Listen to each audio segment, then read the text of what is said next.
द्वारा आयोजित आज के समारोह अध्यक्ष अग्रवाल महाविद्यालय के संस्थापक प्राचार्य श्री आर्यन उपाध्याय सर, वर्तमान प्राचार्य के कॉलेज, आज के सत्कारपूर्व परम आदरणीय advocate Shri राजेमोहन Tiwari ji, Uttar Bharatiya Samaj education and research institute के अध्यक्ष श्री विजय भाई पटेल जी, सम्मानित मंच, इस इंस्टीट्यूट से जुड़े हुए सभी पदाधिकारीगण, परम स्नेही सज्जन, सर्वप्रथम आज इस पावन पर्व पर जब आज के हमारे सत्कारपूर्व श्री एडवोकेट राजेमोहन तिवारी जी का जन्मदिन है, उनको ढेर सारी बधाइयाँ देता हूँ। मैं बधाई देता हूँ श्री रामचंद्र जी पांडे जी को, उनको महात्मा पुरस्कार प्राप्त हुआ है, श्रीमती वीणा तिवारी जी को, जिनको आदर्श शिक्षिका का पुरस्कार प्राप्त हुआ है, और श्री सुनील जी, जिन्होंने सिविल सर्विसेज एग्जामिनेशन में अपना इस साल एक रिकॉर्ड जो है उत्तर भारतीय समाज के लिए बनाया है, बहुत बड़ा कंट्रीब्यूशन है। उनके पिताजी को प्रणाम करते हुए उस बच्चे को मैं यहाँ से धन्यवाद देता हूँ। मैं विगत 15 सालों से के एम अग्रवाल महाविद्यालय में अध्यापनरत हूँ। मैंने इलाहाबाद विश्वविद्यालय से MSc किया जूलॉजी में, कीट विज्ञान, इंसेक्ट का साइंस जो था वो मेरा स्पेशलाइजेशन था। मुझे जब अपना रिसर्च करने का, PhD करने का मैंने मन बनाया तो उसमें 2-3 बाधाएं थी, 3 शर्तों का पूरा होना बहुत ज़रूरी था। एक तो जो भी मैं टॉपिक चूज करूँ उसके लिए field work, live work college में काम करते हुए संभव नहीं था।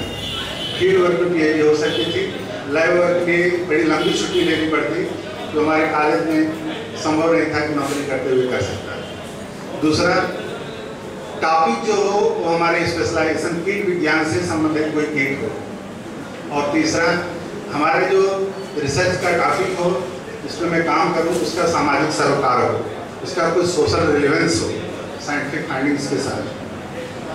इन तीनों चीज़ों को मद्देनजर रखते हुए मैं अपने गाइड से, जो अवध यूनिवर्सिटी में प्रोफेसर हैं, उनसे बार बार संपर्क करता रहा। सालों हम लोग विचार मंथन करते रहे, फाइनल नहीं हो पा रहा था और रिसर्च खिसकता जा रहा था।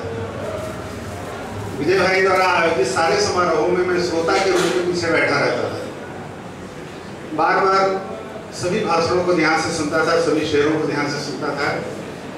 एक शेर इन्होंने एक बार बोला, शेर तो मुझे याद नहीं है, लेकिन कुछ विशेष प्रकार के मनुष्यों से बेहतर उन्होंने किसी एक कीड़े को बताया, उनसे तो बेहतर है वो कीट जो रेशम बनाते हैं। वहीं पे मैंने उसी रात जाकर अपने गाइड से बात की है कि मुझे कीट विज्ञान में करना है और रेशम एक ऐसा कीड़ा है जो उपादेय हो सकता है। फिर उस पर हम लोगों ने काफ़ी अनुसंधान किया और विदर्भा के और छत्तीसगढ़ के बस्तर के जंगलों में आदिवासियों के साथ, आदिवासियों का जीविकोपार्जन पदेसर बहुत ज़्यादा टसर शिल्प पे आधारित, उनके बीच घूम कर डाटा कलेक्ट किया, काफ़ी काम किया और उसकी फाइंडिंग्स ऑब्जर्वेशन के विस्तार का विषय हो सकता है। लेकिन यहाँ इतना ही है कि वहाँ भी कंट्रीब्यूशन डायरेक्टली या इनडायरेक्टली, वहाँ भी गाइडेंस हमारे अपने बड़े भाई विजय भाई से मिला।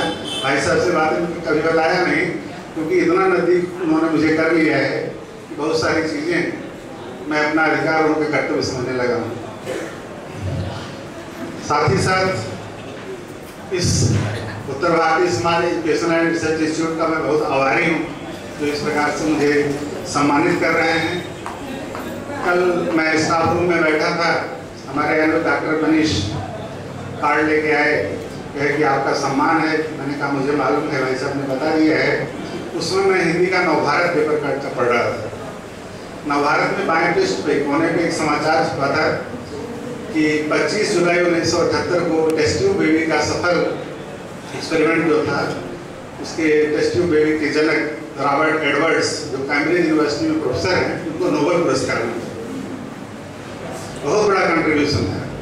उसके साथ एक छोटी सी घटना और लिखी हुई थी, जुड़ी हुई थी, हमारा मैं पहले से भी जानता था, उसको याद आ गया।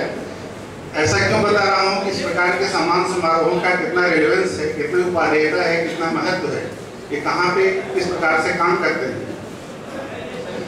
उसमें 25 जुलाई 1978 को पहला टेस्ट ट्यूब वेव कैम्ब्रिज में बनाया गया। उसके ठीक 2 महीने बाद 3 अक्टूबर 1978 को कोलकाता के एक साइंटिस्ट डॉक्टर सुभाष मुखोपाध्याय, उन्होंने दूसरा टेस्ट ट्यूब वेव वर्ल्ड में यहाँ पे बनाया। और हमारे यहाँ का सिस्टम, वहाँ की मार्क्सवादी सरकार, उनके इस कंट्रीब्यूशन पे इंक्वायरी बैठे, बहुत सारी इंक्वायरी होने लगी, बहुत सारी उनसे पूछताछ होने लगी कि आपका ये जो रिसर्च है समाज में अराजकता लाएगा, अनैतिकता लाएगा, इससे दुनिया का समस्या होगा। उनसे इतना ज़्यादा पूछताछ हुई इंक्वायरी कमेटी के द्वारा कि 18 जुलाई 1981 को उन्होंने अपने घर में आत्महत्या